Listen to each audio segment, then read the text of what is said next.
to Storytime with Judy. Our book today is How Does Your Garden Grow by Holly Hobby. Well, Toot, Puddle, and their cousin Opal put out a garden because they love growing vegetables and they love growing flowers. But something keeps eating their lettuce and their spinach. Let's find out what it is and what they do about it. Toot and Puddle always planted their garden in May. This year, Puddle's little cousin Opal came to Woodcock Pocket to help. "I love gardens," she said. "Gardens are lovely."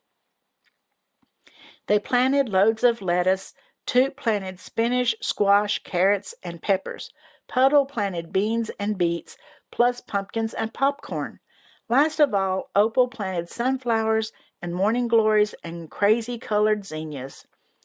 Each morning they went out to see how everything in the garden was growing.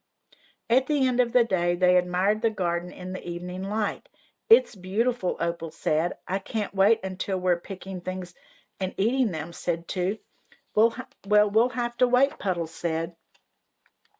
One morning, Puddle noticed that some lettuce leaves had been nibbled up. "Something likes our lettuce," he said. "What could it be?" Opal asked. "I think we have an uninvited visitor," said Puddle. "We'll build a fence," Toot said decisively. "Gardens need fences." The next day, more lettuce leaves were missing. "How did it get in?" Puddle wanted to know. "What can we do?" "Catch it," said Toot, who was absolutely furious. They hadn't tasted the lettuce themselves yet. "Catch it?" Opal asked in a worried voice. "Maybe it won't come back," she suggested. "Whatever it was, maybe it will just go away." "Let's wait and see," Puddle said calmly.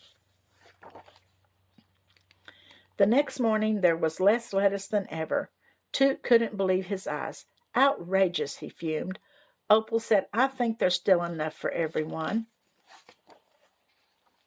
The next morning, "Holy moly," Puddle said. "Look at the spinach." "I don't believe it," cried Toot.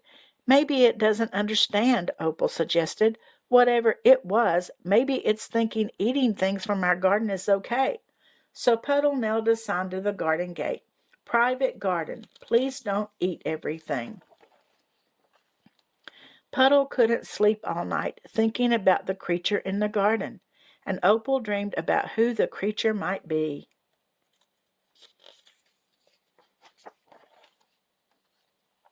The next morning, almost all the bright green leaves of the new spinach were gone.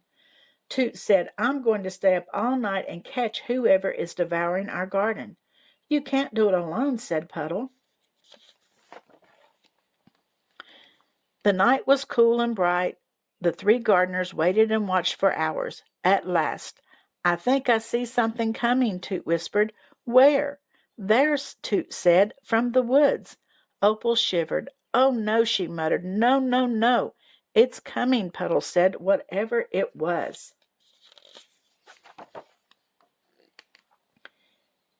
It took the longest time to reach the garden gate. Very slowly climbed up the post and plopped thud into the garden. They watched as it waddled through the rows of vegetables. "It's eating our spinach," Puddle whispered. "Attack!" Toot cried, and he raced for the garden, flourishing his hoe. "Toot!" Puddle called after him. "Be careful, don't hurt it."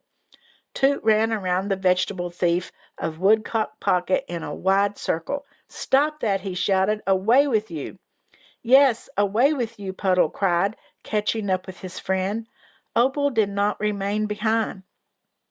"Excuse me," she called boldly. "Do you know you are in Toot and Puddle's garden?" The creature just went on munching leaves of spinach as though no one else were there. It made mumbling, grunting sounds of contentment. "What can we do?" Puddle asked.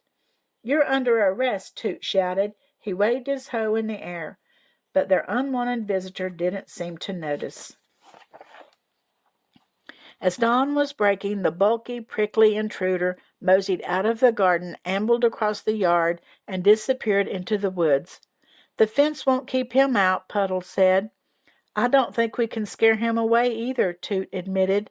Opal was looking toward the dark woods. "I don't think he understands about gardens," she said. For the next few days the garden was not disturbed. Nothing came to eat the new green leaves of the carrots or the beets or the beans. I think it only likes lettuce and spinach, Opal said. Maybe you're right, said Puddle. All week long everything in the garden went on growing and blooming quite nicely. But Opal had a feeling about the garden that wouldn't go away, and one evening at dinner she piped up. The garden is lovely, she said, but it isn't as exciting as it used to be. I know what you mean, Puddle said. It really isn't, Toot agreed. So the following morning they planted another row of spinach right where the first row had been. Puddle made a new sign with Opal's help, and they hung it on the garden gate. Free spinach, help yourself. Well, it turned out to be a porcupine, didn't it? A porcupine was coming in and eating their spinach and lettuce, and after he'd eat it all up, he didn't come back, but then they kind of missed him, didn't they? So they planted more so he would have something else to eat, and they would have a little more excitement. I hope you liked this story, and I'll see you again tomorrow, and don't forget to like and subscribe.